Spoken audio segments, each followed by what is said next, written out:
2024년 6월의 어느 화창한 오후, 서울 시내 한 호텔 대연회장은 화려한 조명과 꽃장식으로 가득했다. 환경부가 주최하는 제30회 환경대상 시상식. 각계각층에서 모여든 300여 명의 하객들이 박수를 보내는 가운데 무대 위로 한 노인이 천천히 걸어 올라갔다. 박종원, 75, 구부정한 허리, 거칠게 갈라진 손, 햇볕에 그을린 얼굴. 양복은 분명 오래전 장만한 것이었다. 어깨선이 맞지 않았고 소매가 조금 짧았다. 하지만 그의 눈빛만은 또렷했다. 30년을 한결같이 걸어온 사람만이 가질 수 있는 깊고 단단한 빛이었다. 제30회 환경대상 대통령상 수상자 박종원 씨. 사회자의 목소리가 울려 퍼졌다. 객석 맨 뒤편에 앉아있던 그의 가족들이 자리에서 일어났다. 큰아들 박민수, 작은 딸 박소영, 그리고 18살 손자 박준호. 그들의 눈가가 붉어졌다. 상패를 받아든 박종원의 손이 미세하게 떨렸다. 무게가 제법 나가는 크리스털 상패였다. 그는 그것을 가슴에 꼭 안았다. 30년, 1951, 민둥산을 오르내린 날들. 삽을 들고 모종을 품고 비바람을 맞으며 걸었던 그 모든 시간이 이 작은 상패 안에 담긴 것만 같았다. 감사합니다. 단 3글자. 그가 마이크 앞에서 한 말의 전부였다. 더 이상의 말은 필요 없었다. 그의 뒤편 스크린에는 사진 한 장이 크게 떠올랐다. 황량했던 민둥산이 이제는 울창한 숲으로 변한 모습. 오만 그루의 나무가 만들어낸 초록의 기적. 객석에서 누군가 일어나 박수를 치기 시작했다. 한 사람, 2사람, 10사람. 곧 연회장 전체가 기립박수로 가득 찼다. 박종원은 고개를 숙여 인사했다. 그의 눈가에 맺힌 것이 땀인지 눈물인지 알 수 없었다. 무대 아래 손자 준호가 2손으로 입을 가렸다. 어깨가 들썩였다. 그는 이제야 알았다. 어린 시절부터 봐왔던 할아버지의 그 외로운 뒷모습이 무엇을 의미했는지. 가족들이 미친 사람이라 손가락질할 때, 동네 사람들이 쓸데없는 짓이라 비웃을 때도 할아버지는 왜 그 산을 포기하지 않았는지. 할아버지. 준호의 입술에서 작은 속삭임이 새어나왔다. 그 순간 무대 위의 박종원과 객석의 준호, 할아버지와 손자의 눈이 마주쳤다. 박종원이 희미하게 미소 지었다. 그 미소에는 30년의 고독도, 가족의 냉대도, 세상의 무관심도 모두 녹아 있었다. 시상식이 끝나고 로비로 나온 가족들을 기자들이 에워쌌다. 플래시가 터졌다. 질문이 쏟아졌다. 하지만 박종원은 조용히 고개만 숙일 뿐이었다. 말이 필요 없었다. 그가 30년간 심은 오만 그루의 나무가 민둥산을 뒤덮은 울창한 숲이 이미 모든 것을 말해주고 있었다. 저녁 무렵 가족들은 박종원을 모시고 그 산으로 향했다. 차에서 내려 산길을 오르는 박종원의 발걸음은 여전히 익숙하고 단단했다. 70대 중반의 나이가 무색할 만큼 그는 이 길을 1950번 걸었다. 비 오는 날도, 눈 오는 날도, 몸이 아픈 날도. 산 중턱에 다다랐을 때 석양빛이 숲을 비췄다. 참나무, 소나무, 단풍나무, 벚나무. 크고 작은 나무들이 저마다의 자리에서 하늘을 향해 가지를 뻗고 있었다. 바람이 불 때마다 잎사귀들이 부드럽게 속삭였다. 마치 고맙습니다라고 말하는 것처럼. 박종원은 한 그루의 나무 앞에 멈춰 섰다. 30년 전 그가 가장 처음 심었던 참나무였다. 이제는 어른 2명이 겨우 안을 수 있을 만큼 굵게 자라 있었다. 그는 나무의 거친 껍질에 손을 댔다. 따뜻했다. 살아 있었다. 잘 자라줘서 고맙다. 그가 나무에게 속삭였다. 뒤편에 서 있던 준호가 한 걸음 다가왔다. 할아버지의 어깨에 조심스럽게 손을 얹었다. 박종원이 손자를 돌아보았다. 준호의 눈에도 눈물이 가득했다. 할아버지, 저도 나무 심고 싶어요. 준호의 목소리가 떨렸다. 박종원은 손자의 어깨를 가만히 두드렸다. 그리고는 숲을 향해 고개를 끄덕였다. 이 숲은 이제 끝이 아니었다. 시작이었다. 할아버지에서 손자로 이어지는 새로운 시작. 해가 산 너머로 넘어가고 있었다. 숲은 황금빛으로 물들었다. 오만 그루의 나무가 저녁바람에 흔들리며 노래했다. 30년의 고독이, 30년의 집념이, 30년의 사랑이 만들어낸 기적의 노래였다. 1994년 봄. 박종원은 45이었다. 서울에서 작은 철물점을 운영하며 두 아이를 키우던 평범한 가장이었다. 그해 3월, 그는 아내와 함께 고향인 충청도의 작은 산골 마을을 찾았다. 어머니의 칠순 잔치였다. 마을은 30년 전 그가 떠났을 때와 크게 달라지지 않았다. 오히려 더 쇠락해 보였다. 젊은이들은 모두 도시로 떠났고 남은 것은 노인들 뿐이었다. 빈집들이 여기저기 무너져 내리고 있었다. 잔치가 끝난 다음 날 아침, 박종원은 산책을 나섰다. 어린 시절 뛰놀던 뒷산으로 발길을 옮겼다. 하지만 그곳은 더 이상 그가 기억하는 그 산이 아니었다. 민둥산이었다. 완전한 민둥산. 나무 한 그루 제대로 서 있지 않았다. 1970년대 무분별한 벌목과 산불로 황폐해진 채 방치되어 있었다. 봄인데도 산은 잿빛이었다. 바람이 불 때마다 흙먼지가 날렸다. 어린 시절 울창했던 숲의 기억과 너무나 대조적이었다. 박종원은 산 중턱까지 올라갔다. 숨이 찼다. 20년 넘게 도시에서 살며 몸이 약해진 탓이었다. 정상 부근에 다다랐을 때 그는 주저앉았다. 발 아래로 마을이 내려다 보였다. 작고 초라한 집들, 좁은 논밭, 구불구불한 시골길. 이게 뭐람. 그가 중얼거렸다. 가슴이 먹먹했다. 어린 시절. 이 산은 그의 놀이터였다. 친구들과 도토리를 주웠고 산딸기를 따먹었고 나무 사이로 숨바꼭질을 했다. 여름이면 나무 그늘 아래서 낮잠을 잤고 가을이면 단풍잎을 주워 책갈피에 끼웠다. 하지만 지금 이 산에는 아무것도 없었다. 생명이 없었다. 새소리도 바람에 흔들리는 잎사귀 소리도 들리지 않았다. 그저 황량한 침묵만이 흐를 뿐이었다. 박종원은 무릎을 꿇고 땅을 만졌다. 메말라 있었다. 풀 한 폭이 제대로 자라지 못할 만큼 척박했다. 손가락으로 흙을 조금 파보았다. 돌투성이었다. 나무 뿌리가 내릴 곳이 없었다. 왜 아무도 나무를 심지 않는 거지? 그는 궁금했다. 마을 사람들은 왜 이 산을 그냥 방치하는 걸까? 산림청은 왜 복구 사업을 하지 않는 걸까? 이 산만 제대로 살아나도 마을이 달라질 텐데. 그날 저녁 박종원은 어머니에게 물었다. 어머니, 뒷산은 왜 저 모양입니까? 나무 한 그루 없던데요. 어머니는 한숨을 쉬었다. 모르니? 산불 나고 나서 그냥 저 모양이야. 마을 사람들이 나무 심어보려고 했는데 땅이 너무 척박해서 다 죽더라고. 그래서 포기했지. 몇 번이나 시도해 보셨어요? 한두 번, 서너 번은 했을 거다. 근데 다 허사였어. 산림청에서도 나왔다 갔는데 복구하기엔 예산이 너무 많이 든다고 하더라고.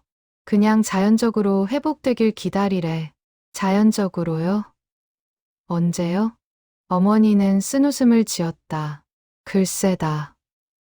50년, 100년? 우리가 살아있을 동안은 못 볼 거야. 그날 밤, 박종원은 잠을 이루지 못했다. 창밖으로 민둥산의 실루엣이 보였다. 달빛 아래 더욱 황량해 보였다. 그는 어린 시절의 기억을 떠올렸다. 아버지와 함께 산에 올라 나무 이름을 배우던 날들. 할아버지가 들려주시던 산신령 이야기. 친구들과 나무에 올라 놀던 여름방학. 그 모든 것이 사라져 버렸다. 새벽 5시, 박종원은 잠옷 차림으로 다시 산으로 향했다. 아내도 어머니도 아직 자고 있었다. 그는 혼자 산길을 올랐다. 동이 트기 시작했다. 민둥산 너머로 해가 떠올랐다. 붉은 태양이 황량한 산등성이를 비췄다. 정상에 섰을 때 박종원은 360도를 천천히 둘러보았다. 사방이 다 민둥산이었다. 이 산뿐만이 아니었다. 주변의 크고 작은 산들도 모두 나무가 없었다.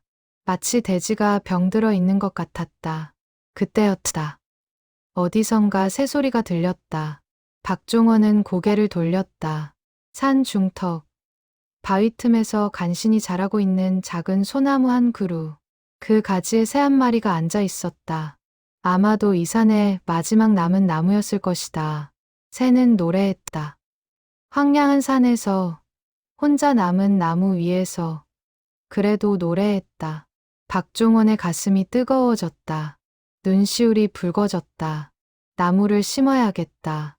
그가 중얼거렸다. 누구에게 하는 말도 아니었다. 그저 자신에게 하는 다짐이었다.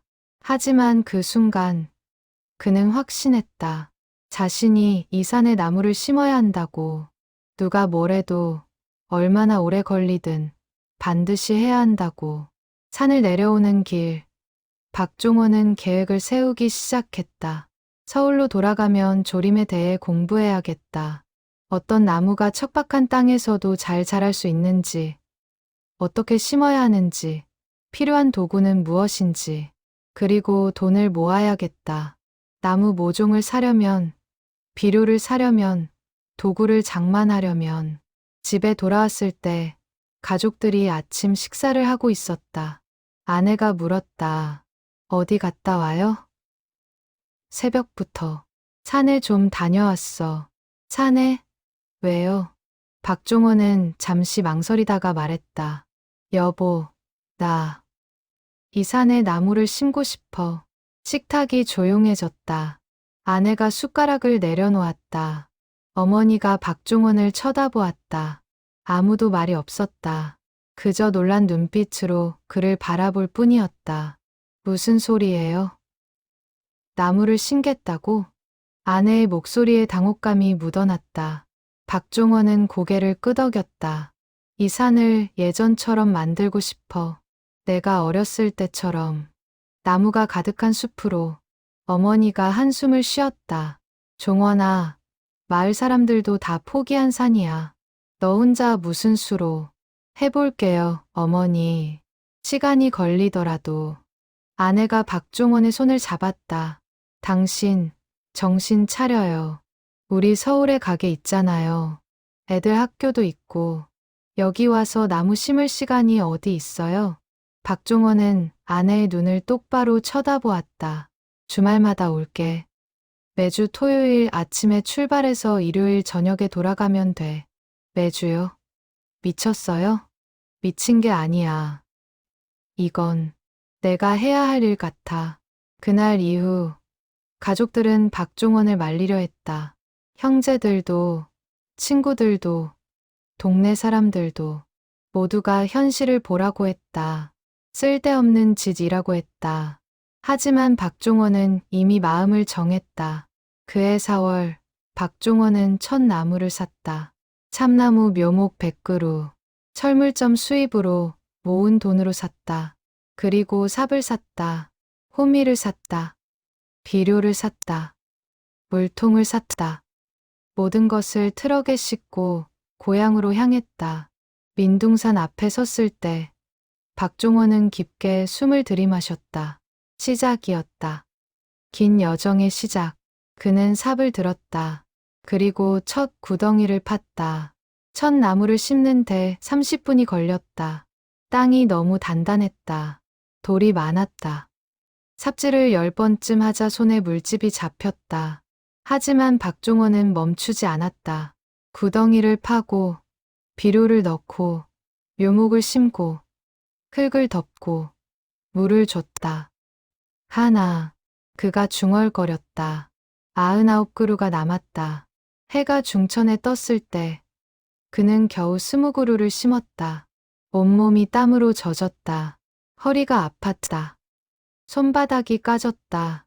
하지만 심은 나무들을 바라볼 때 그는 미소 지었다. 작고 연약한 묘목들이었지만 그래도 생명이었다. 점심도 거른 채 박종원은 계속 나무를 심었다. 저녁 무렵이 되어서야 100그루를 다 심었다. 그는 산 중턱에 주저앉아 자신이 심은 나무들을 바라보았다. 민둥산 한편에 작은 초록색 점들이 찍혀 있었다. 100그루. 그는 웃음이 나왔다. 100그루. 민둥산 전체를 덮으려면 몇 그루가 필요할까? 1만 그루? 5만 그루. 평생이 걸릴 수도 있었다. 하지만 상관없었다. 오늘 100그루를 심었으니 다음 주에 또 100그루를 심으면 됐다. 서울로 돌아가는 차 안에서 아내는 한마디도 하지 않았다. 분위기가 무겁게 가라앉아 있었다. 박종원은 알고 있었다. 아내가 이해하지 못한다는 것을. 아직은. 주중 내내 박종원은 철물점 일을 했다. 하지만 그의 머릿속은 온통 산과 나무뿐이었다. 밤에는 조림 관련 책을 읽었다. 도서관에서 빌려온 두꺼운 책들, 나무의 종류, 심는 방법, 관리법. 그는 메모를 했다. 공부를 했다. 다음 주 토요일, 박종원은 다시 산으로 향했다. 이번에는 소나무 묘목 150그루를 실었다. 참나무보다 소나무가 척박한 땅에 더 강하다는 걸 책에서 배웠다. 그는 지난주에 심은 100그루를 먼저 확인했다. 살아 있었다. 모두 살아 있었다. 잎이 조금 시들긴 했지만 죽지는 않았다. 박종원은 한 그루 한 그루에 물을 줬다. 그리고 새로운 150그루를 심기 시작했다. 이번엔 조금 빨랐다. 요령이 생겼다. 저녁까지 다 심고 나자 산에는 250그루의 나무가 서 있었다. 여전히 민둥산이었다. 하지만 조금씩 변하고 있었다. 세 번째 주, 네 번째 주, 다섯 번째 주. 박종원은 한 번도 거르지 않고 매주 산을 찾았다. 비가 와도, 더워도, 추워도 그는 나무를 심었다. 100그루씩, 150그루씩, 때로는 200그루씩. 6개월이 지났을 때 산에는 3000그루의 나무가 서 있었다. 여전히 민둥산처럼 보였지만 박종원은 알고 있었다. 변화가 시작됐다는 것을. 하지만 문제가 있었다. 돈이었다. 나무 묘목값, 비료값, 기름값. 매주 서울에서 왕복 6시간을 운전하는 기름값만 해도 만만치 않았다. 철물점 수입으로는 감당하기 어려웠다. 박종원은 지출을 줄이기 시작했다. 외식을 끊었다. 술, 담배를 끊었다. 새 옷을 사지 않았다. 모든 여유 자금을 나무에 쏟아부었다. 아내는 불만이 쌓여갔다. 당신, 이게 뭐 하는 짓이에요? 우리 애들 학원비도 빠듯한데 나무 사는데 돈을 쓰다니. 미안해. 조금만 참아줘. 조금이 아니잖아요. 벌써 6개월째예요. 언제까지 이럴 건데요? 박종원은 대답할 수 없었다. 언제까지? 그도 몰랐다. 민둥산이 숲이 될 때까지. 그게 언제일지 아무도 몰랐다. 1년이 지났다. 박종원은 6000그루를 심었다. 산의 한쪽 면이 조금씩 초록빛으로 물들기 시작했다. 하지만 아직 갈 길이 멀었다. 산 전체를 덮으려면 최소 5만 그루는 필요했다. 지금 속도로 가면 8년은 걸릴 터였다. 2년이 지났다. 12000그루. 박종원의 손은 이제 굳은 살로 덮여 있었다. 어깨와 허리는 만성적으로 아팠다. 하지만 그는 멈추지 않았다. 매주 토요일이면 어김없이 산으로 향했다. 마을 사람들은 그를 이상하게 쳐다보기 시작했다. 저 사람 미쳤나? 돈이 남아도나? 혼자서 무슨 수로 저 큰 산을. 수군거림이 들렸다. 박종원은 신경 쓰지 않았다. 아니, 신경 쓰지 않으려 애썼다. 3년째 되던 해 봄. 큰아들 민수가 대학에 입학했다. 등록금이 필요했다. 박종원은 철물점 재고를 정리해서 마련했다. 하지만 나무 살 돈은 줄어들었다. 그 애는 3,000그루밖에 심지 못했다. 아빠, 그만하세요. 민수가 말했다.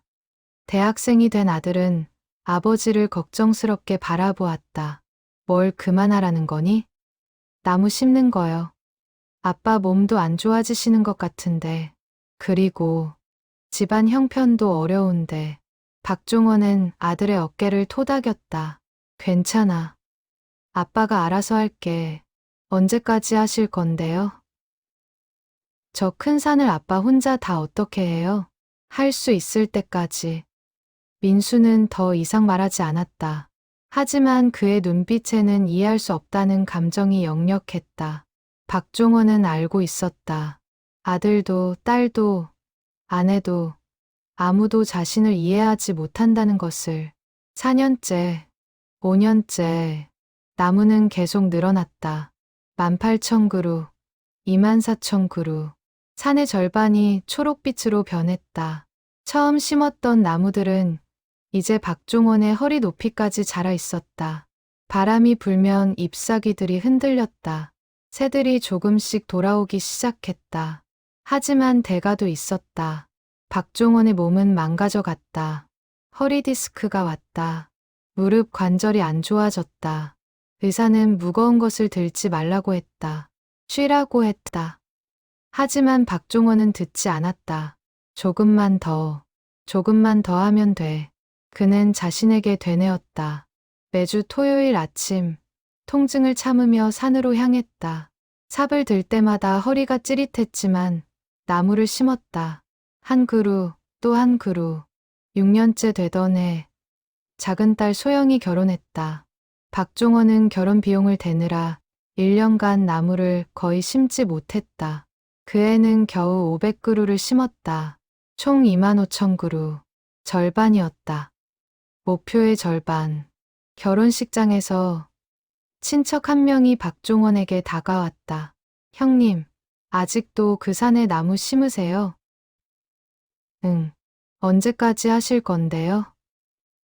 나이도 있으신데. 다 심을 때까지. 친척은 고개를 저었다. 형님도 참 고집이 세시긴. 그 돈으로 뭘 하시든지. 박종원은 웃기만 했다. 설명해봤자 이해하지 못할 것이다. 왜 자신이 이 일을 하는지. 왜 멈출 수 없는지. 7년째, 8년째. 나무는 30,000그루, 35,000그루로 늘어났다. 산은 이제 숲처럼 보이기 시작했다. 처음 심었던 나무들은 어른 키만큼 자라 있었다. 산 중턱을 걸으면 나무 그늘이 졌다. 새소리가 들렸다. 다람쥐가 뛰어다녔다. 하지만 박종원은 이제 55이었다. 체력이 예전 같지 않았다. 한 번에 50그루를 심는 것도 벅찼다. 하루가 끝나면 온몸이 비명을 질렀다. 그래도 멈추지 않았다. 9년째 되던 해 큰 시련이 왔다. 가뭄이었다. 6월부터 9월까지 비가 한 방울도 오지 않았다. 박종원이 심은 나무들이 말라 죽기 시작했다. 특히 어린 묘목들이 견디지 못했다. 박종원은 매일 산으로 달려갔다. 물통을 들고 나무 한 그루 한 그루에 물을 줬다. 하지만 역부족이었다. 35,000그루에 일일이 물을 줄 수는 없었다. 그해 여름 3,000그루가 죽었다. 박종원은 죽은 나무들 앞에 무릎을 꿇었다. 갈색으로 말라버린 잎사귀들, 부러진 가지들. 그의 눈에서 눈물이 떨어졌다. 미안하다. 내가 지켜주지 못해서 목이 메었다. 9년간 키운 나무들이었다. 하나하나 손으로 심고 물을 주고 돌봤던 나무들. 그런데 자신의 무능함 때문에 죽였다. 하지만 포기할 수 없었다. 박종원은 죽은 나무들을 뽑아내고 그 자리에 새로운 묘목을 심었다. 그리고 더 자주 산에 왔다. 주중에도 일요일에도 철물점 일을 직원에게 맡기고 산으로 향했다. 아내와의 관계는 더욱 냉랭해졌다. 당신, 정말 가게는 어쩌고 그래요? 직원한테만 맡겨놓고 조금만 더, 올해만 넘기면 올해만이 아니잖아요. 벌써 9년째예요. 9년. 당신 정신 차려요. 박종원은 대답하지 않았다. 할 말이 없었다. 아내 말이 맞았다. 가정을 돌보지 못하고 있었다. 하지만 나무들을 포기할 수도 없었다. 10년째 되던 해, 박종원은 마침내 사망그루를 심었다. 산은 완전히 변했다. 울창한 숲이 되어 있었다. 아침이면 새들의 합창이 울려 퍼졌다. 산책하는 사람들이 생겼다. 마을 사람들이 놀라워했다. 종원 씨가 정말 해냈네. 믿기지가 않아. 혼자서 10년 동안. 하지만 박종원은 멈추지 않았다. 목표는 5만 그루였다. 아직 1만 그루가 남았다. 조금만 더 하면 됐다. 2004년 겨울, 박종원은 55이 되었다. 10년간 나무를 심으며 그의 삶은 완전히 바뀌어 있었다. 철물점은 적자를 면치 못했다. 그가 자주 자리를 비우면서 단골 손님들이 떠났다. 직원에게 맡기다 보니 관리도 소홀해졌다. 크리스마스 전날 저녁, 가족 회의가 열렸다. 큰아들 민수, 작은딸 소영, 그리고 아내, 셋이 박종원 앞에 앉았다. 분위기가 무거웠다. 아버지, 민수가 먼저 입을 열었다. 이제 30살이 된 아들의 표정이 단단했다. 가게를 정리하셔야 할 것 같습니다. 적자가 너무 심해요. 이대로 가다간 빚만 늘어납니다. 박종원은 아무 말도 하지 못했다. 알고 있었다. 가게가 어렵다는 것을. 하지만 인정하고 싶지 않았다. 소영이 말을 이었다. 아빠, 나무 심는 것도 이제 그만하세요. 몸도 안 좋으시잖아요. 나무는 상관없는 일이야. 상관없는 일이 아니에요. 아내가 목소리를 높였다. 당신이 나무에만 매달리느라 가게를 망친 거잖아요. 10년 동안 얼마나 썼어요? 몇 천만 원을 나무 사는 데 쏟아부었어요. 그것뿐인가요? 주말마다 없고, 주중에도 틈만 나면 산에 가고, 가게는 누가 돌보라고 그래요? 박종원은 고개를 숙였다. 반박할 말이 없었다. 모두 사실이었다. 민수가 서류 한 장을 내밀었다. 부동산 중개사무소에서 받은 건데요. 가게를 팔면 빚은 다 갚고 조금 남을 것 같습니다. 가게를 팔라고? 네. 그리고 아버지는 이제 쉬세요. 나무 심는 것도 그만하시고. 박종원은 서류를 보지 않았다. 고개를 저었다. 안 돼. 아직 1만 그루가 남았어. 아버지. 민수의 목소리가 높아졌다. 정신 차리세요. 나무가 중요해요. 가족이 중요해요. 나무도 가족만큼 중요해. 순간 정적이 흘렀다. 세 사람이 믿을 수 없다는 표정으로 박종원을 쳐다보았다. 뭐라고 하셨어요? 아내의 목소리가 떨렸다. 나무가 가족만큼 중요하다고요? 박종원은 고개를 들었다. 눈빛이 흔들리지 않았다. 그래, 나한테는 그래.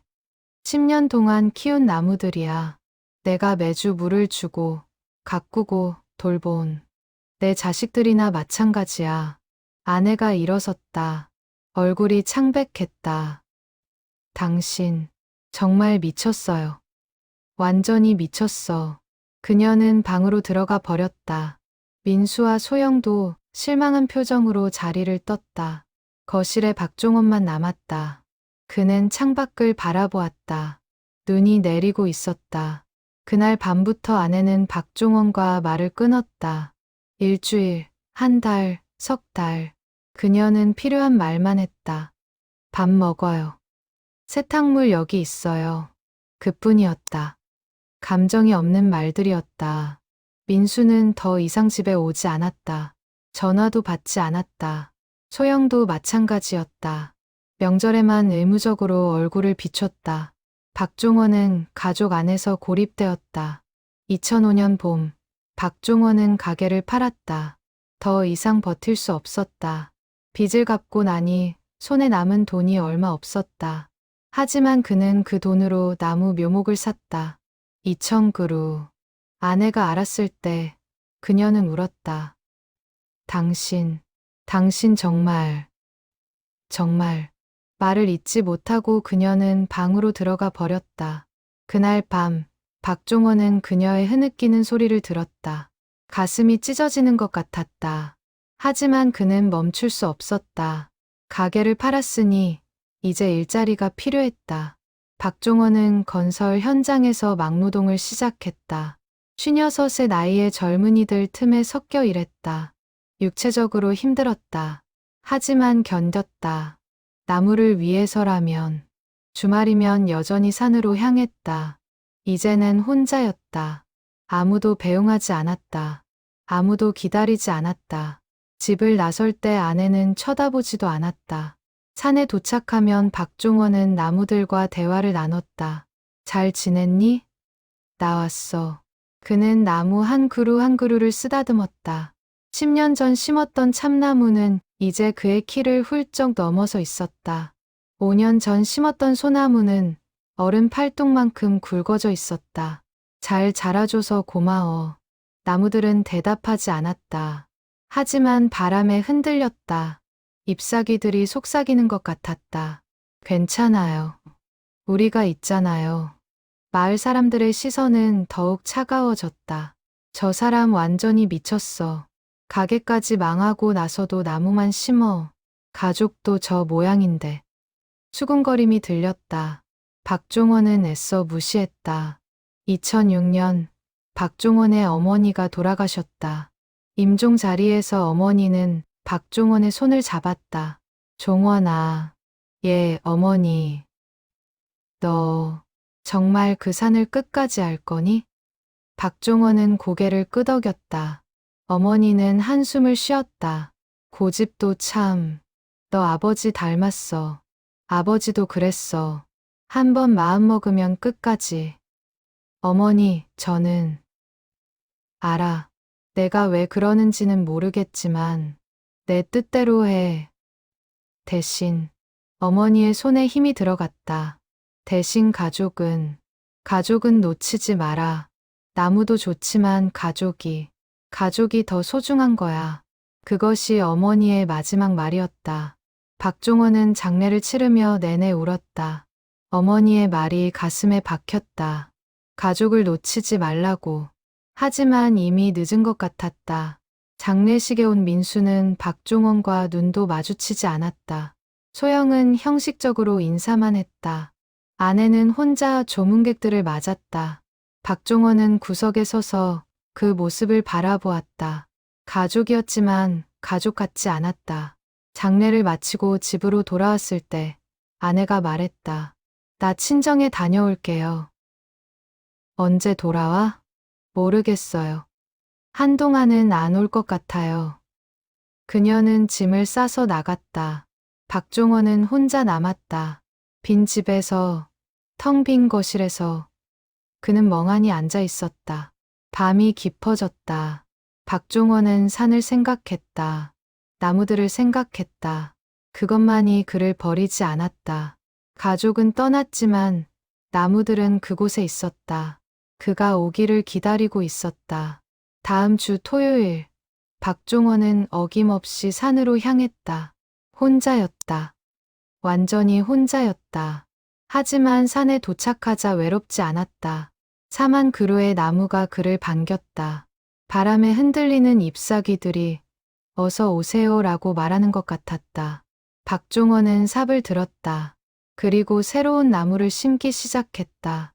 한 그루, 또 한 그루. 그의 그림자가 길게 늘어졌다. 해가 지고 있었다. 하지만 그는 멈추지 않았다. 가족을 잃었다. 직업을 잃었다. 돈을 잃었다. 하지만 나무는 남았다. 꿈은 남았다. 민둥산을 숲으로 만들겠다는 그 하나의 꿈은 여전히 그의 가슴 속에서 타오르고 있었다. 2007년 어느 가을 저녁, 박종원은 산 정상에 앉아 있었다. 해가 지고 있었다. 붉은 석양이 숲을 비췄다. 42,000그루의 나무가 바람에 흔들렸다. 잎사귀들이 황금빛으로 물들어 있었다. 왜 하는 걸까? 그가 중얼거렸다. 스스로에게 묻는 질문이었다. 왜 이렇게까지 하는 걸까? 가족도 잃고, 돈도 잃고, 건강도 잃으면서 왜 나무를 심는 걸까? 대답은 간단하지 않았다. 처음엔 단순했다. 어린 시절의 추억, 울창했던 숲을 되살리고 싶다는 소망. 하지만 13년이 지난 지금 그 이유는 더 깊어져 있었다. 박종원은 눈을 감았다. 그리고 기억을 떠올렸다. 첫 나무를 심던 날, 삽을 들고 땅을 팠을 때의 감정, 묘목을 구덩이에 넣고 흙을 덮을 때의 설렘, 물을 주며 잘 자라라고 속삭이던 순간, 그때 그는 느꼈다. 생명을 만들고 있다는 것을, 황폐한 땅에 희망을 심고 있다는 것을, 자신의 손으로 세상을 조금이나마 나은 곳으로 만들고 있다는 것을. 그래서구나. 박종원이 눈을 떴다. 그는 이제 알았다. 자신이 왜 멈출 수 없는지. 나무를 심는 것은 단순히 민둥산을 복구하는 일이 아니었다. 그것은 존재의 증명이었다. 자신이 이 세상에 살았다는 흔적을 남기는 일이었다. 죽고 나서도 남을 수십 년, 수백 년 동안 자랄 그런 생명을 만드는 일이었다. 사람들은 다양한 방식으로 흔적을 남긴다.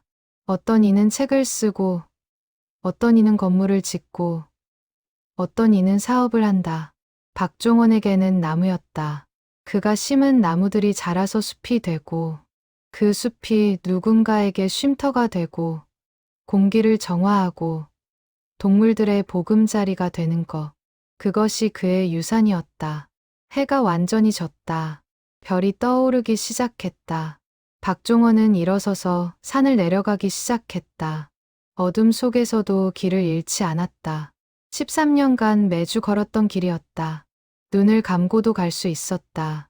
마을에 도착했을 때 한 노인이 박종원을 불렀다. 종원 씨. 동네 이장이었다. 70대 중반의 김춘식 할아버지. 네, 이장님. 수고가 많소. 산이 정말 좋아졌어. 요즘 외지에서도 사람들이 와서 구경하더군. 박종원은 놀랐다. 외지에서요? 그럼 저번 주에도 서울에서 온 사람들이 있었어. 사진 찍고 그러더라고. 어떻게 이렇게 울창한 숲을 만들었냐고 물어보길래 종원 씨가 13년 동안 혼자 심었다고 했지. 그랬군요. 그 사람들 깜짝 놀라더라. 믿을 수가 없다고. 한 사람이 이렇게 큰 숲을 만들었다니. 김춘식이 박종원의 어깨를 두드렸다. 종원 씨, 나도 처음엔 미쳤다고 생각했소. 솔직히 말하면. 근데 이제 보니 당신이 옳았어. 정말 대단한 일을 한 거야. 박종원의 눈시울이 뜨거워졌다. 13년 만에 처음 듣는 칭찬이었다. 가족에게서도 친구들에게서도 들어본 적 없는. 고맙습니다, 이장님. 뭘, 내가 고맙지. 우리 마을에 이런 좋은 산이 생겼으니 나중에 관광지로도 만들 수 있을 것 같아. 마을도 살아날 거야. 그날 밤, 박종원은 오랜만에 편히 잠들었다. 누군가 인정해줬다는 것. 그것만으로도 13년의 고독이 조금은 위로받는 것 같았다. 2008년 봄, 박종원은 60을 맞았다. 건설 현장에서 일하기엔 나이가 많아졌다. 그는 경비 일을 시작했다. 밤에 아파트 경비를 서고, 낮에는 산으로 갔다. 잠은 하루에 서너 시간밖에 못 잤다. 몸은 힘들었지만 마음은 견딜만 했다. 45,000그루. 목표까지 5,000그루가 남았다. 박종원은 계산을 해봤다. 지금 속도로 가면 2년 안에 끝낼 수 있었다. 15년. 긴 여정이 끝나가고 있었다. 그해 여름, 아내가 집으로 돌아왔다. 2년 만이었다. 박종원은 놀랐다. 왜 돌아왔어? 아내는 지쳐 보였다. 얼굴에 주름이 깊어져 있었다. 친정 어머니가 돌아가셨어요. 더 이상 거기 있을 이유가 없어서. 그래, 고생했어. 두 사람은 어색하게 마주 앉았다. 2년간 쌓인 침묵의 벽이 느껴졌다. 당신, 아직도 나무 심어요? 아내가 물었다. 박종원은 고개를 끄덕였다. 응, 거의 다 됐어. 5천 그루만 더 심으면. 그럼, 그만둘 건가요? 모르겠어. 심고 나서도 관리를 해야 하니까. 아내는 한숨을 쉬었다. 하지만 더 이상 뭐라 하지 않았다. 이미 포기한 것 같았다. 남편을 바꿀 수 없다는 것을 인정한 것 같았다. 그날 밤, 부부는 오랜만에 같은 방에서 잤다. 하지만 말은 없었다. 등을 돌리고 누워 각자의 생각에 잠겼다. 박종원은 나무를 생각했다. 아내는 지나간 세월을 생각했다. 다음 날 아침, 박종원이 산으로 가려 하자 아내가 말했다. 밥은 저녁에 해놓을게요. 고마워. 조심해서 다녀와요. 짧은 대화였지만 박종원은 느꼈다. 변화를, 작지만 분명한 변화, 아내가 조금씩 받아들이고 있다는 것을. 산에 올라 박종원은 오늘도 나무를 심었다. 하지만 마음이 조금 가벼웠다. 집에 돌아가면 아내가 있을 것이다. 저녁밥이 준비되어 있을 것이다. 완전한 화해는 아니었지만 그래도 함께 있을 수 있다는 것. 그것만으로도 감사했다. 15년간 박종원이 포기하지 않았던 이유. 그것은 단순히 고집이 아니었다. 생명에 대한 사랑이었고, 미래에 대한 희망이었고, 자신의 존재를 증명하려는 간절함이었다. 그리고 무엇보다 한 번 시작한 일은 끝을 봐야 한다는 신념이었다. 4만 5천 그루의 나무가 증명하고 있었다. 한 사람의 의지가 얼마나 큰 변화를 만들 수 있는지, 민둥산이 숲으로 변할 수 있다는 기적을. 2009년 가을, 박종원은 61가 되었다. 허리는 더욱 굽어졌고, 무릎은 계단을 오를 때마다 삐걱거렸다. 오른손 엄지손가락의 관절염은 악화되어 삽을 쥐는 것조차 고통스러웠다. 하지만 그는 멈추지 않았다. 새벽 4시, 알람이 울렸다. 박종원은 신음하며 일어났다. 온몸이 뻐근했다. 경비실에서 밤새 서 있었던 탓이었다. 간단히 세수를 하고 김밥 한 줄을 먹었다. 아내가 전날 밤 싸준 것이었다. 조심해서 다녀와요. 아내가 현관까지 나와 말했다. 예전처럼 차갑지는 않았다. 하지만 여전히 따뜻하지도 않았다. 그저 의무적인 인사였다. 응. 박종원은 낡은 트럭에 올랐다. 15년째 타는 트럭이었다. 곳곳이 녹슬고 삐걱거렸지만 아직 달렸다. 뒷칸에는 소나무 묘목 100그루가 실려 있었다. 지난달 월급으로 산 것이었다. 고향까지는 3시간이 걸렸다. 아침 7시쯤 마을에 도착했다. 해가 막 떠오르고 있었다. 박종원은 트럭에서 내려 산을 올려다보았다. 숲이었다. 완전한 숲이었다. 15년 전 민둥산이었던 그곳은 이제 울창한 초록빛으로 뒤덮여 있었다. 아침 안개가 나무들 사이로 피어올랐다. 새들이 지저귀기 시작했다. 박종원은 미소 지었다. 아픈 몸도 피로도 잠시 잊혔다. 이 광경을 볼 때면 항상 그랬다. 모든 고통이 보상받는 것 같았다. 묘목을 들고 산을 오르기 시작했다. 예전엔 한 번에 50그루씩 날랐는데 이제는 10그루씩 나눠 날라야 했다. 5번을 왕복했다. 정상에 다다랐을 때는 숨이 턱까지 찼다. 가슴이 답답했다. 박종원은 주저앉아 쉬었다. 심장이 빠르게 뛰었다. 나이를 실감했다. 예전 같지 않았다. 60대 초반이면 아직 젊은 편이라고 생각했는데 몸은 정직했다. 1시간쯤 쉬고 나서야 나무를 심기 시작했다. 첫 구덩이를 팔 때 허리가 찌릿했다. 박종원은 이를 악물었다.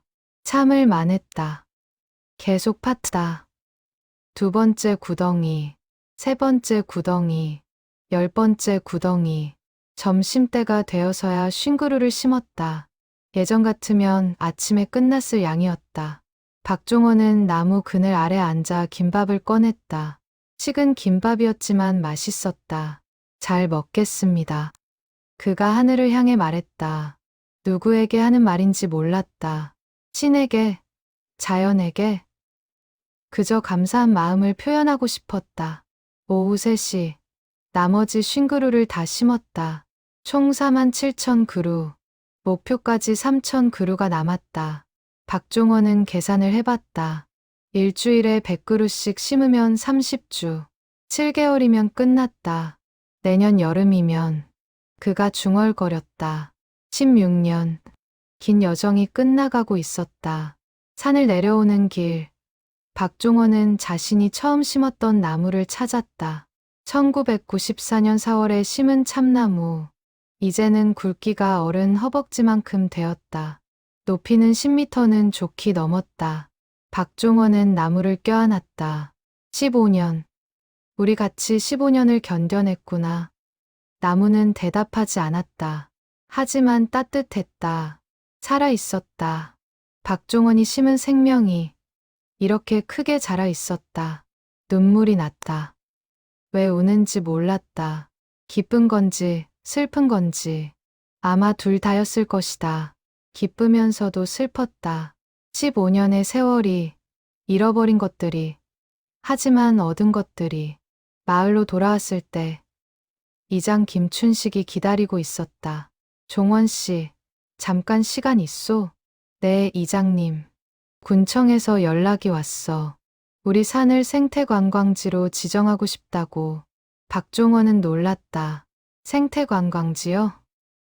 그럼 이렇게 잘 복원된 산림이 드물다나. 자연적으로 회복된 게 아니라 한 사람이 만든 거라니까 더 관심이 많더라고. 그럼 어떻게 되는 건가요? 예산을 지원해 준대. 산책로도 만들고 안내판도 세우고 마을 주민들한테도 일자리가 생길 거야. 김춘식이 박종원의 손을 잡았다. 종원 씨 덕분이야. 당신이 15년 동안 혼자 일군 결과야. 박종원은 말문이 막혔다.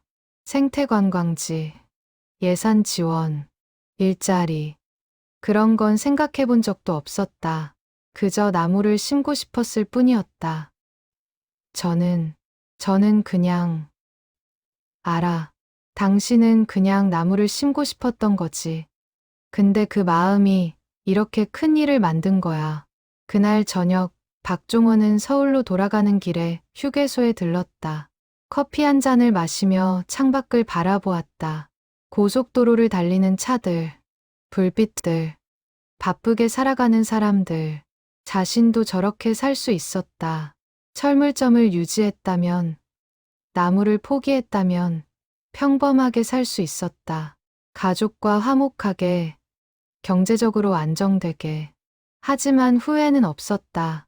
47,000그루의 나무가 증명했다. 자신의 선택이 틀리지 않았다는 것을.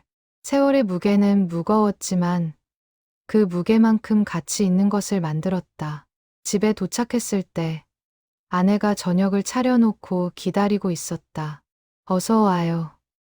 밥 먹어요. 응. 두 사람은 조용히 식사를 했다. 말은 없었지만 예전처럼 냉랭하지는 않았다. 시간이 많은 것을 바꿔놓았다. 증오를 무덤덤함으로, 무덤덤함을 수용으로. 내년이면 끝나. 박종원이 말했다. 아내가 고개를 들었다. 나무 심는 거요? 응. 3,000그루만 더 심으면 50,000그루야. 그럼 그만두는 거예요? 박종원은 잠시 생각했다. 심는 건 끝나도 관리는 계속해야지. 죽은 나무 정리하고 새 나무 심고 아내는 한숨도 쉬지 않았다. 그저 고개를 끄덕였다. 받아들인 것이었다. 남편이 평생 나무와 함께 살 것이라는 것을. 그날 밤 박종원은 오랜만에 깊이 잠들었다. 꿈을 꿨다. 숲이 나오는 꿈이었다. 울창한 나무들 사이로 햇살이 쏟아졌다. 새들이 노래했다. 다람쥐가 뛰어다녔다. 그리고 그 한가운데 어린 시절의 자신이 서 있었다. 어린 박종원이 웃으며 손을 흔들었다. 어른 박종원도 손을 흔들었다. 과거와 현재가 만나는 순간이었다. 어린 시절의 꿈과 평생의 노력이 하나로 이어지는 순간. 꿈에서 깨어났을 때 박종원의 얼굴에는 미소가 어려 있었다. 2010년 봄, 박종원이 심은 숲에 첫 번째 탐방객이 왔다. 서울에서 온 초등학생들이었다. 환경교육 프로그램의 일환으로 마을을 방문한 것이었다. 마을 이장 김춘식이 아이들을 데리고 산을 올랐다. 박종원도 함께했다. 30명의 아이들이 숲 사이로 들어서자 입을 벌리고 놀라워했다. 와, 나무가 정말 많아요. 선생님, 이 나무 엄청 크지 않아요? 새소리도 들려요. 아이들의 목소리가 숲에 울려 퍼졌다. 김춘식이 박종원을 가리키며 말했다. 얘들아, 이 할아버지가 이 나무들을 다 심으신 거야. 아이들이 일제히 박종원을 쳐다보았다. 할아버지 혼자요? 한 아이가 물었다. 박종원은 고개를 끄덕였다. 응, 16년 동안 심었어. 와, 16년이나요? 할아버지 나이가 몇 살인데요? 62이야. 그럼 할아버지가 46살 때부터요? 맞아. 똑똑하구나. 아이들이 웅성거렸다. 믿기지 않는다는 표정이었다. 한 여자아이가 손을 들었다. 할아버지, 왜 나무를 심으셨어요? 박종원은 잠시 생각했다. 어떻게 설명해야 할까? 16년의 이유를, 수많은 고독과 포기하고 싶었던 순간들을. 이 산이 예전엔 민둥산이었어. 나무가 하나도 없었지. 할아버지가 어렸을 때는 울창한 숲이었는데 30년 만에 다시 왔더니 다 사라져 있더라고. 그래서요? 그래서 다시 만들고 싶었어. 할아버지가 어렸을 때처럼 나무가 가득한 숲으로. 혼자서요? 아무도 안 도와줬어요. 박종원은 웃었다. 처음엔 다들 말렸어. 미쳤다고 했지.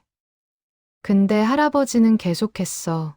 매주 여기 와서 나무를 심었어. 힘들지 않으셨어요? 힘들었지. 엄청. 근데 박종원은 주변의 나무들을 둘러보았다. 이렇게 보람도 있었어. 할아버지가 심은 나무들이 이렇게 크게 자랐잖아. 아이들이 고개를 끄덕였다. 한 남자아이가 물었다. 할아버지, 나무 심는 거 가르쳐 주실 수 있어요? 박종원의 눈이 반짝였다. 그럼 가르쳐 줄게. 그날 오후 박종원은 아이들에게 나무 심는 법을 가르쳤다. 구덩이 파는 법, 뿌리를 다루는 법, 물 주는 법.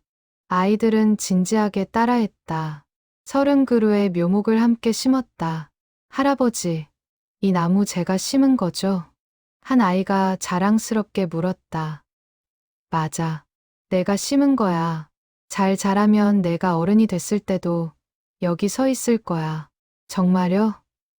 그럼 나중에 또 올게요. 우리 나무 보러. 아이들이 떠나고 나서 김춘식이 박종원에게 말했다. 보니까 아이들이 좋아하던데. 종원 씨가 해설을 해주면 좋겠어. 해설이요? 응, 숲 해설가. 탐방객들한테 나무 이야기도 해주고 생태 교육도 하고 군청에서 월급도 줄 거야. 박종원은 놀랐다. 저한테 월급을요? 당연하지. 이 숲을 제일 잘 아는 사람이 종원 씨잖아. 그해 여름부터 박종원은 공식적인 숲 해설가가 되었다. 한 달에 두세 번씩 탐방객들이 왔다. 학생들, 환경단체 사람들, 공무원들. 박종원은 그들을 숲으로 안내했다.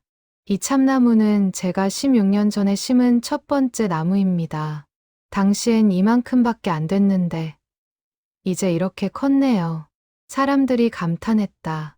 사진을 찍었다. 박종원에게 질문을 쏟아냈다. 힘들지 않으셨어요? 가족들은 뭐라고 하셨어요?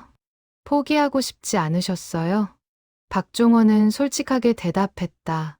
힘들었다고, 가족들이 반대했다고, 수없이 포기하고 싶었다고, 하지만 계속했다고. 왜요? 왜 계속하셨어요? 한 대학생이 물었다. 박종원은 숲을 둘러보았다. 글쎄요. 시작했으니까 끝을 봐야 한다고 생각했어요. 그리고 그가 나무를 쓰다듬었다. 이 아이들이 자라는 걸 보는 게 좋았어요. 내가 심은 생명이 이렇게 크게 자라는 걸 보면 뿌듯했거든요. 방문객들은 감동했다. 어떤 이는 눈물을 흘렸다. 어떤 이는 박종원과 악수를 청했다. 어떤 이는 저도 나무를 심어야겠어요 라고 말했다. 가을쯤 되자 박종원의 숲은 지역 신문에 실렸다. 16년간 혼자 5만 그루 심은 노인 제목의 기사였다. 사진도 실렸다. 숲 한가운데 서 있는 박종원의 모습. 그 기사를 본 사람 중 한 명이 박종원의 큰아들 민수였다. 그는 회사 동료에게서 신문을 건네받았다. 이거 자네 아버지 아닌가? 민수는 기사를 읽었다. 아버지가 16년간 무엇을 했는지, 얼마나 많은 나무를 심었는지, 사람들이 얼마나 감동했는지 처음 알았다. 아버지의 일이 이렇게 대단한 것이었다는 것을. 그날 저녁, 민수는 오랜만에 아버지에게 전화를 걸었다. 2년 만이었다. 아버지. 민수야? 박종원의 목소리가 떨렸다. 오랜만에 전화하네. 죄송해요. 아버지, 바빴어요. 거짓말이었다. 바빠서가 아니라 화가 나서였다. 하지만 이제 그 화가 부끄러움으로 바뀌었다. 아버지, 신문 봤어요. 신문? 네, 아버지 나오셨더라고요. 숲 이야기. 박종원은 웃었다. 아, 그거. 지역 신문이라 별거 아니야. 아니에요. 대단하세요. 침묵이 흘렀다. 민수가 먼저 말을 이었다. 아버지, 제가 잘못 생각했어요. 아버지가 하시는 일을 이해하지 못했어요. 아니야. 내 입장에선 당연한 거였어. 이번 주말에 집에 가도 될까요? 박종원의 눈에 눈물이 고였다. 그럼 와라. 엄마가 좋아하실 거야. 전화를 끊고 박종원은 한동안 수화기를 붙잡고 있었다. 아내가 다가왔다. 누구예요? 민수야. 이번 주말에 온대. 아내의 얼굴이 환해졌다. 정말요? 민수가? 응. 오랜만에. 두 사람은 마주보고 웃었다. 16년 만에 처음 함께 웃는 것 같았다. 작은 변화였다. 하지만 분명한 변화였다. 2011년 봄, 박종원의 손자 준호가 처음으로 숲을 찾았다. 당시 준호는 15살이었다. 아버지 민수를 따라 마을에 온 것이었다. 할아버지. 준호가 뛰어와 안겼다. 박종원은 놀라며 손자를 안았다. 준호야, 많이 컸네. 이게 몇 년 만이니? 4년이요. 초등학교 때 이후로 처음이에요. 그래, 4년이나. 민수가 다가왔다. 아버지, 준호가 숲을 보고 싶다고 해서 데려왔어요. 그래? 좋지. 같이 가보자. 세 사람은 산을 올랐다. 준호는 놀란 표정으로 주변을 둘러보았다. 와, 나무가 정말 많아요. 할아버지가 다 심은 거야. 정말요? 이 많은 거려? 박종원은 고개를 끄덕였다. 준호는 믿기지 않는다는 표정이었다. 산 중턱에 다다랐을 때 박종원은 멈춰섰다. 처음 심었던 참나무 앞이었다. 이 나무가 첫 번째야. 17년 전에 심었어. 준호가 나무를 올려다보았다. 엄청나게 컸다. 가지가 하늘로 뻗어 있었다. 할아버지, 이거 진짜 할아버지가 심으신 거예요? 그럼, 어떻게 이렇게 클 수 있어요? 박종원은 나무를 쓰다듬었다. 시간이 지나면 크는 거지. 나무는 매일 조금씩 자라거든. 사람은 못 느끼지만 17년이 지나면 이렇게 커. 준호는 나무에 손을 댔다. 껍질이 거칠었다. 하지만 따뜻했다. 살아 있었다. 할아버지가 이걸 심으셨을 때 저는 아직 태어나지도 않았네요. 맞아. 그럼 이 나무는 저보다 나이가 많은 거네요. 박종원은 웃었다. 그렇지. 너보다 2년 많아. 준호는 한참 나무를 바라보았다. 그리고 물었다. 할아버지, 왜 나무를 심으셨어요? 박종원은 손자를 내려다보았다. 진지한 얼굴이었다. 궁금해서 묻는 게 아니라 정말 알고 싶어서 묻는 것 같았다. 글쎄, 이 산이 예전엔 민둥산이었거든. 나무가 하나도 없었어. 그래서요? 그래서 아까웠어. 할아버지가 어렸을 때는 나무가 많았는데 다 사라져 버렸잖아. 그래서 다시 만들고 싶었어. 아무도 안 도와줬어요. 박종원은 잠시 침묵했다. 준호가 다시 물었다. 아빠도 도와주지 않았어요? 아빠는 반대했어. 엄마도, 이모도 다들 그만두라고 했지. 왜요? 돈도 많이 들고 시간도 많이 걸리니까 쓸데없는 일이라고 생각했나 봐. 준호는 주변의 숲을 둘러보았다. 근데 이렇게 멋진데 어떻게 쓸데없다고 생각할 수 있어요? 박종원은 손자의 머리를 쓰다듬었다. 내가 그렇게 생각해줘서 고마워. 점심때가 되자 세 사람은 나무 그늘 아래 앉았다. 준호의 할머니가 싸준 도시락을 먹었다. 준호는 계속 질문을 쏟아냈다. 할아버지, 몇 그루나 심으셨어요? 거의 5만 그루 됐어. 5만 그루요?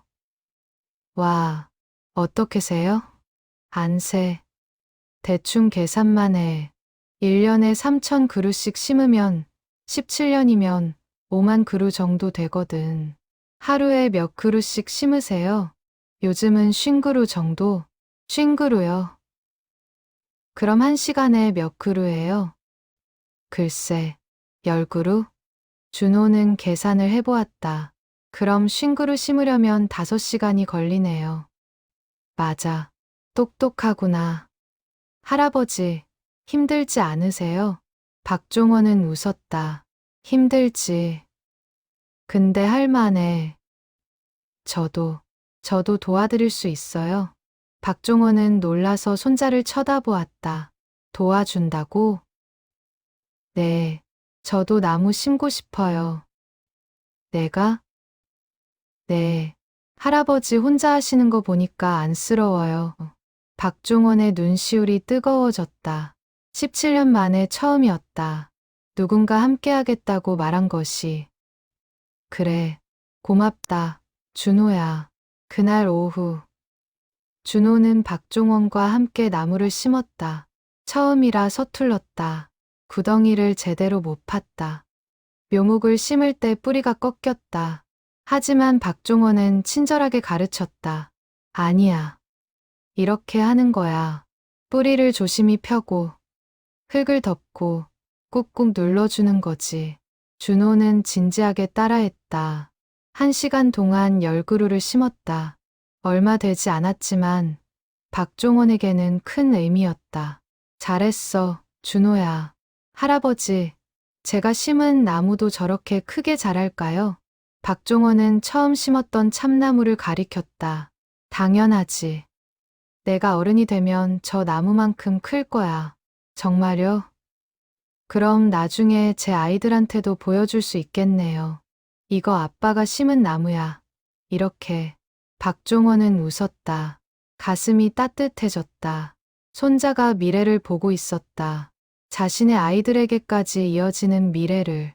저녁 무렵 준호는 아쉬워하며 산을 내려갔다. 할아버지, 다음 주말에 또 와도 돼요? 그럼 언제든지 와. 네, 꼭 올게요. 준호가 떠나고 나서 민수가 박종원에게 말했다. 아버지, 준호가 정말 좋아하네요. 나무 심는 거. 그래, 착한 녀석이야.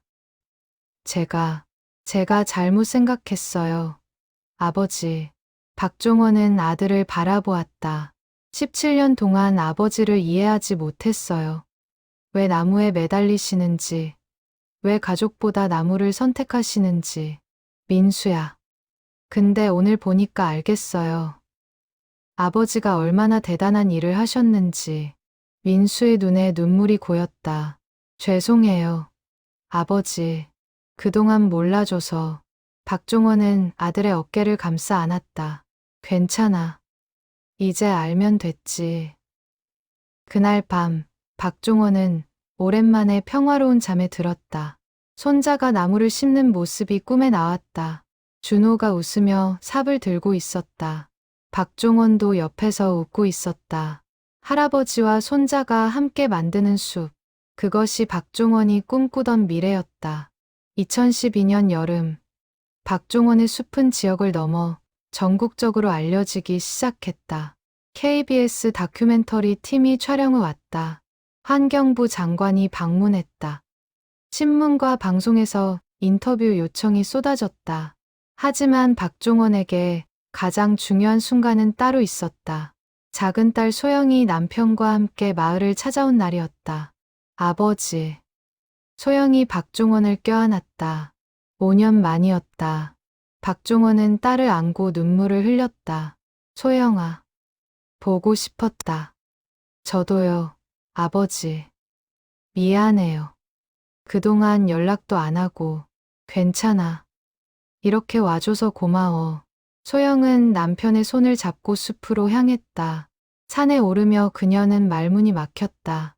어린 시절 보았던 민둥산은 온데간데 없었다. 울창한 숲이 펼쳐져 있었다. 아버지. 이게 다. 응. 내가 심은 거야. 소영은 한 그루 한 그루를 바라보았다. 참나무, 소나무, 단풍나무, 벚나무. 수많은 나무들이 하늘을 향해 뻗어 있었다. 저는 몰랐어요. 그녀의 목소리가 떨렸다. 아버지가 이렇게 대단한 일을 하고 계셨는지. 그냥 쓸데없는 일이라고만 생각했어요. 아니야. 내 입장에선 그럴 수 있어. 아니에요. 소영이 눈물을 흘렸다. 제가 이기적이었어요.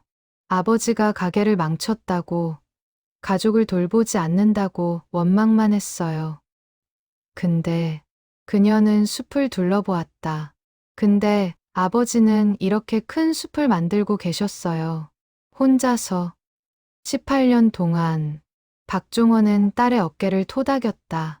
괜찮아. 이제 알면 됐지. 아버지, 제가 도와드릴 수 있는 거 없어요? 박종원은 놀랐다. 도와준다고? 네. 저도 뭔가 하고 싶어요. 소영은 남편을 돌아보았다. 남편이 고개를 끄덕였다.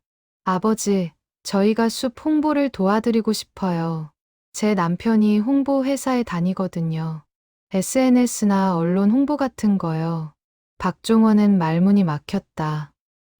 홍보, 그런 게 필요할까? 필요해요. 아버지가 하신 일을 더 많은 사람이 알아야 해요. 그래야 다른 사람들도 나무를 심을 거예요.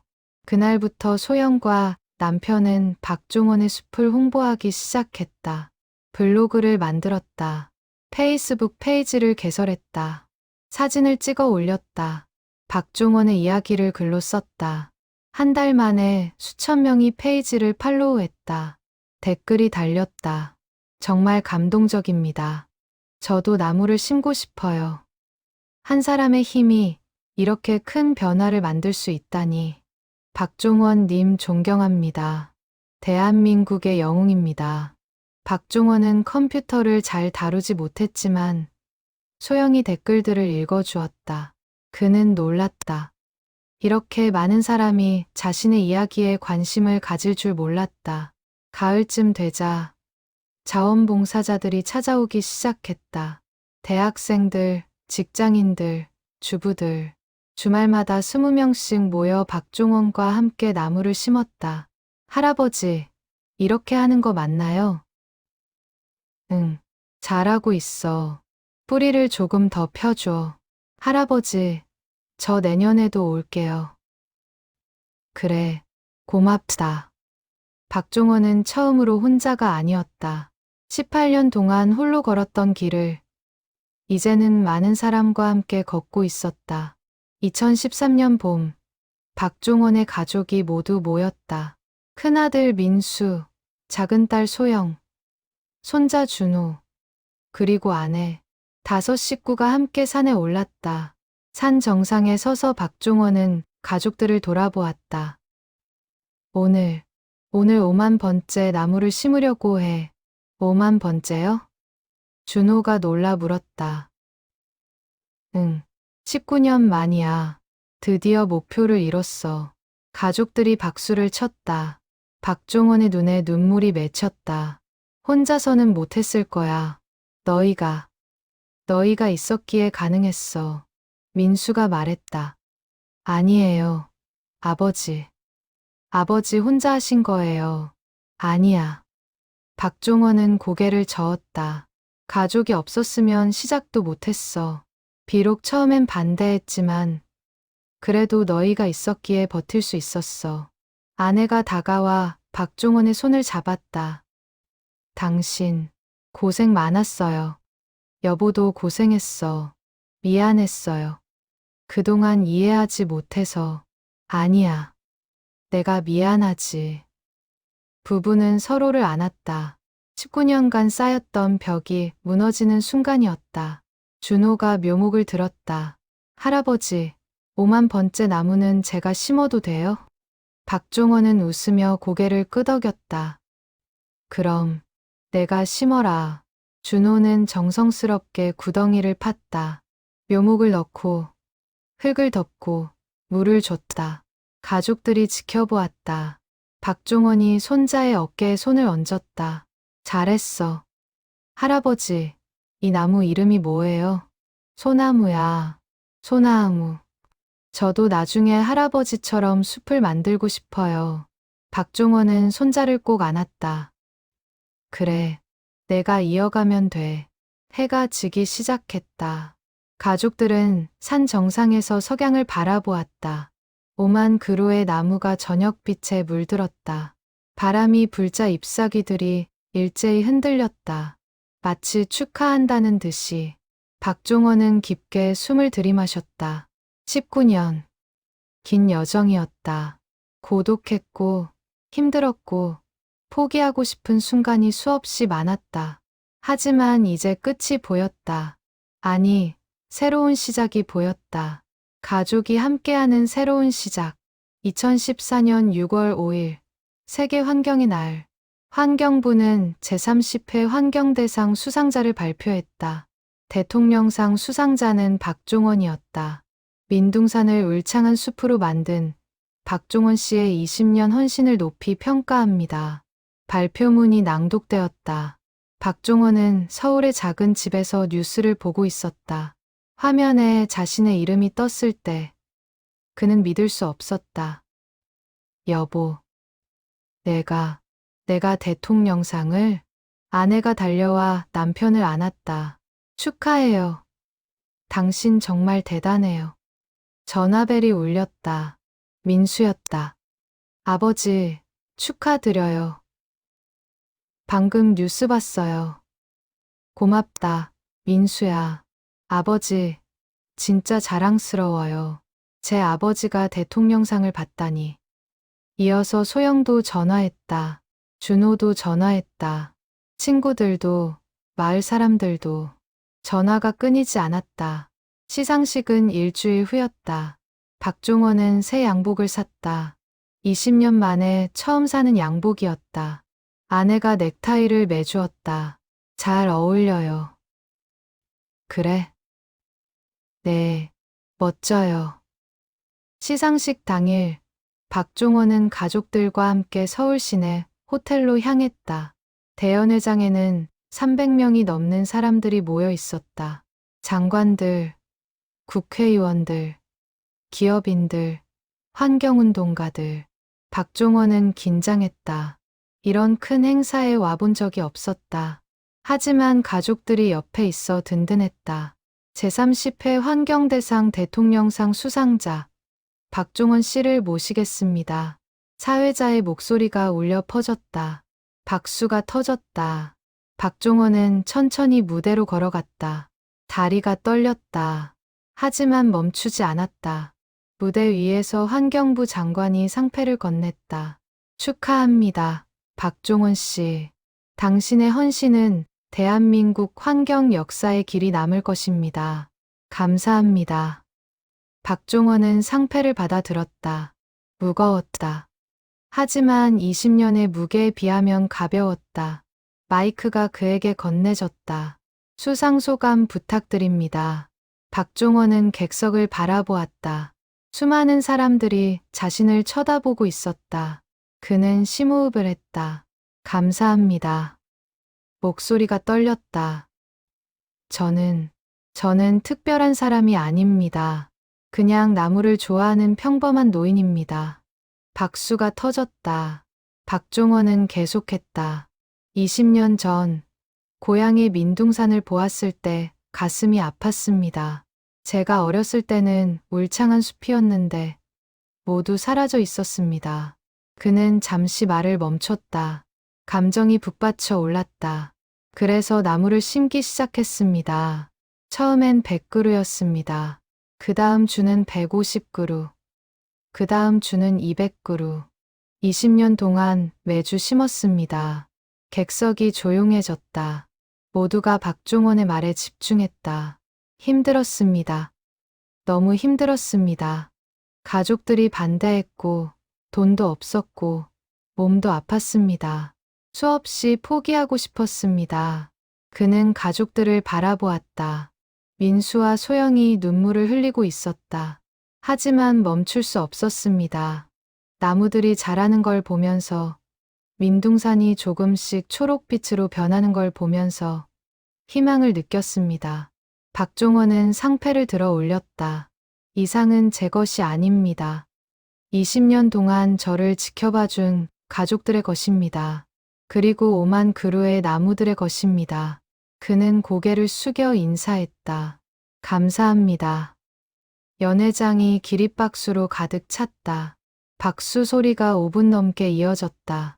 박종원은 무대 위에서 계속 고개를 숙였다. 시상식이 끝나고 많은 사람들이 박종원에게 다가왔다. 정말 감동적이었습니다. 저도 나무를 심고 싶어요. 당신 같은 분이 있어 대한민국이 희망이 있습니다. 박종원은 한 사람 한 사람과 악수를 나눴다. 사진을 찍었다. 이야기를 나눴다. 기자 한 명이 질문했다. 박종원 씨, 앞으로의 계획은 무엇입니까? 앞으로요? 박종원은 생각해 보았다. 계속 나무를 돌볼 겁니다. 5만 그루를 다 심었지만 관리는 계속해야 하니까요. 그리고 그는 손자 준호를 바라보았다.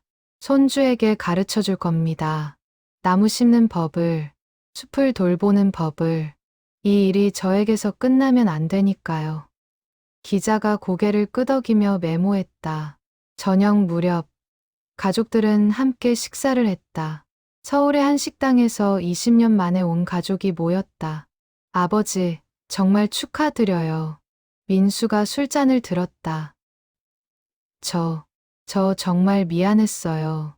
그동안 아버지를 이해하지 못해서. 됐다. 이제 다 지난 일이야. 소영도 말했다.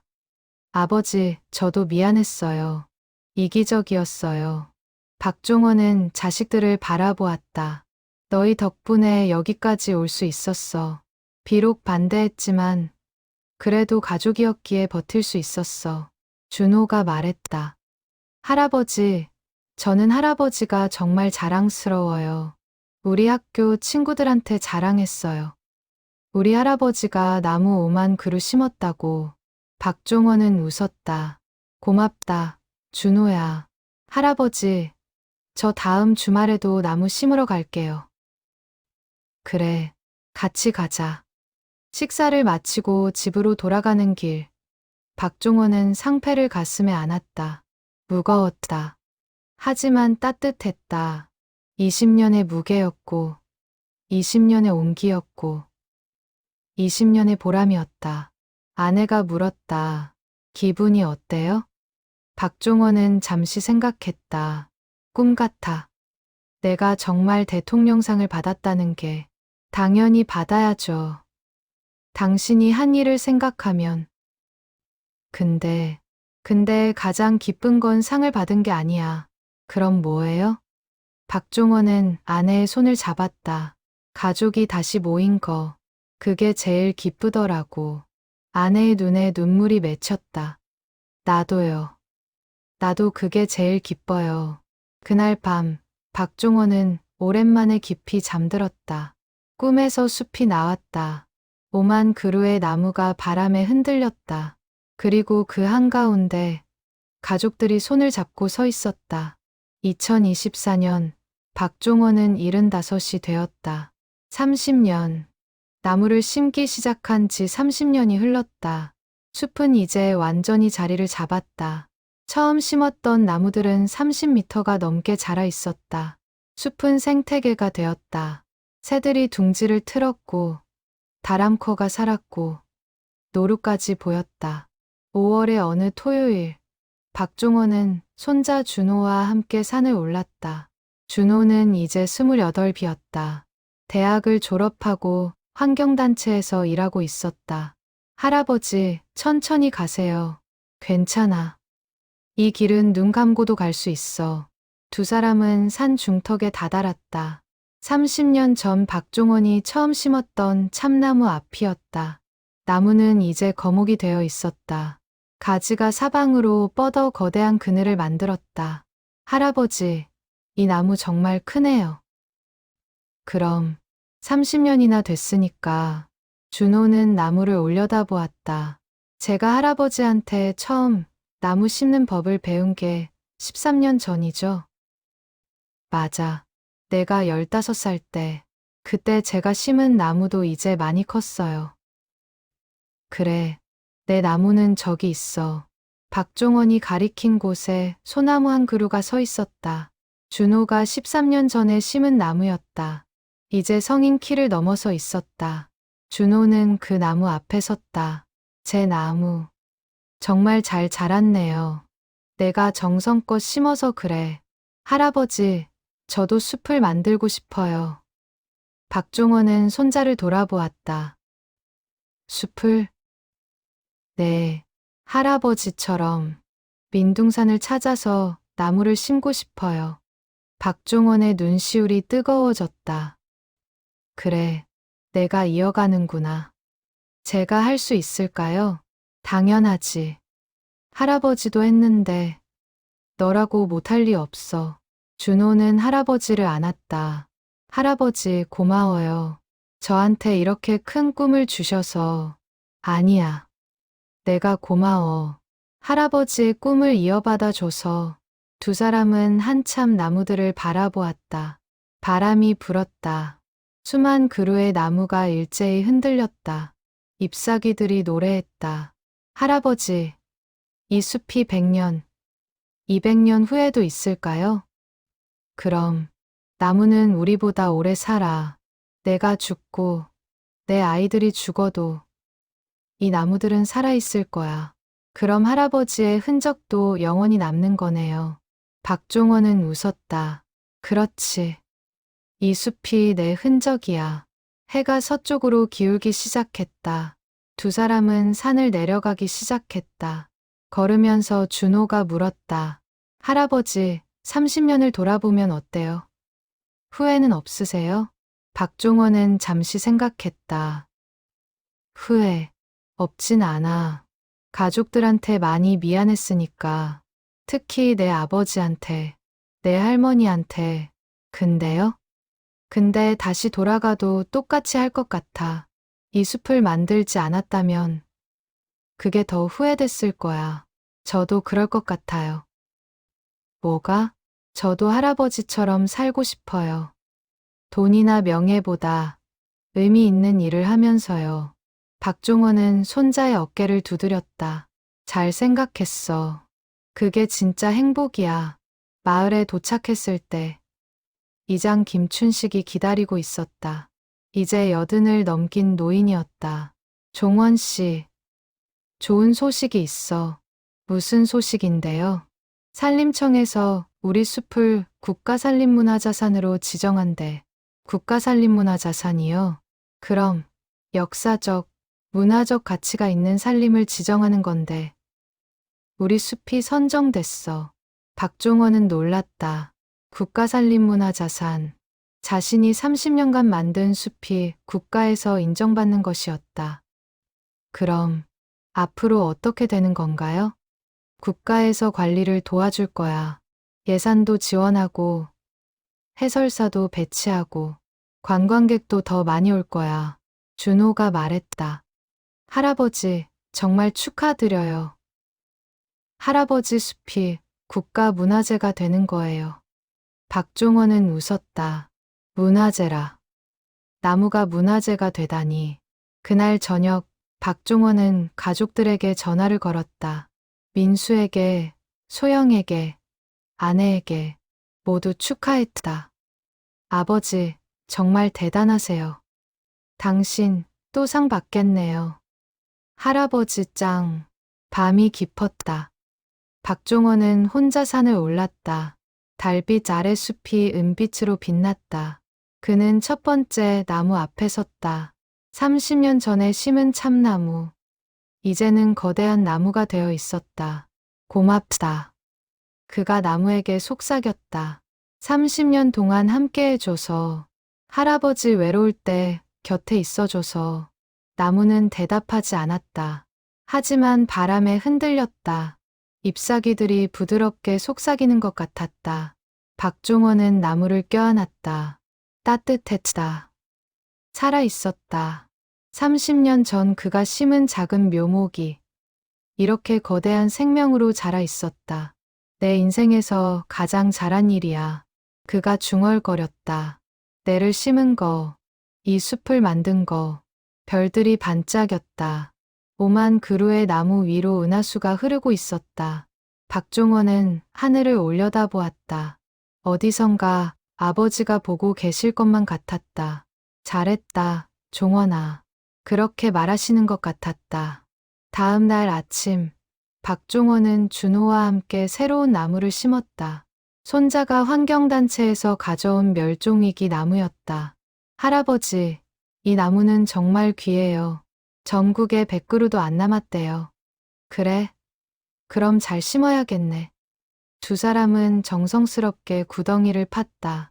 묘목을 심고 물을 주고 지지대를 세웠다. 할아버지, 이 나무가 커서 씨앗을 퍼뜨리면 멸종위기에서 벗어날 수 있대요. 그럼 우리가 이 나무를 구하는 거네. 내 할아버지가 30년 동안 숲을 만들었듯이 이 나무도 앞으로 수십 년 동안 자손을 퍼뜨릴 거예요. 박종원은 미소 지었다. 이것이 바로 나무를 심는 의미였다. 미래를 심는 것, 희망을 심는 것, 자신이 보지 못할 미래를 위해 오늘 땀을 흘리는 것. 오후가 되자 자원봉사자들이 도착했다. 30명의 젊은이들이었다. 박종원의 이야기를 듣고 찾아온 대학생들이었다. 할아버지, 뵙게 되어 영광입니다. 저희도 나무 심는 법 가르쳐 주세요. 박종원은 그들에게 나무 심는 법을 가르쳤다. 30년간 쌓아온 지식과 경험을, 어떤 나무가 어떤 땅에 잘 맞는지, 어떻게 심어야 잘 자라는지, 어떻게 관리해야 하는지. 젊은이들은 진지하게 들었다. 메모했다. 질문했다. 그리고 직접 나무를 심었다. 오후 내내 100그루를 심었다. 할아버지, 정말 재미있어요. 저도 이제부터 나무를 심어야겠어요. 할아버지 덕분에 인생이 바뀔 것 같아요. 박종원은 그들을 바라보며 생각했다. 자신의 30년이 헛되지 않았다고. 이렇게 젊은 세대에게 영감을 주고 있다고. 해가 질 무렵 모두가 산 정상에 모였다. 석양이 숲을 비췄다. 오만 그루의 나무가 황금빛으로 물들었다. 준호가 말했다. 할아버지, 여기서 사진 찍어요. 모두가 모였다. 박종원이 가운데 섰고 준호와 자원봉사자들이 둘러쌌다. 누군가 드론을 띄워 위에서 사진을 찍었다. 사진 속에는 울창한 숲이 있었다. 그 한가운데 작은 사람들이 모여 있었다. 웃고 있는 사람들, 희망을 품은 사람들. 그날 밤 박종원은 집에 돌아와 일기를 썼다. 30년간 써온 일기장이었다. 수십 권의 노트에 나무 이야기가 빼곡했다. 2024년 5월 18일. 오늘도 나무를 심었다. 손자 준호와 함께, 자원봉사자들과 함께 30년 전 혼자 시작했던 일이 이제는 많은 사람과 함께하고 있다.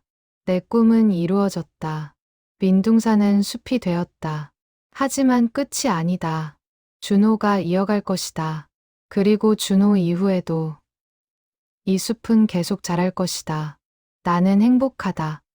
30년간 나무를 심으며 산 삶이 결코 헛되지 않았다.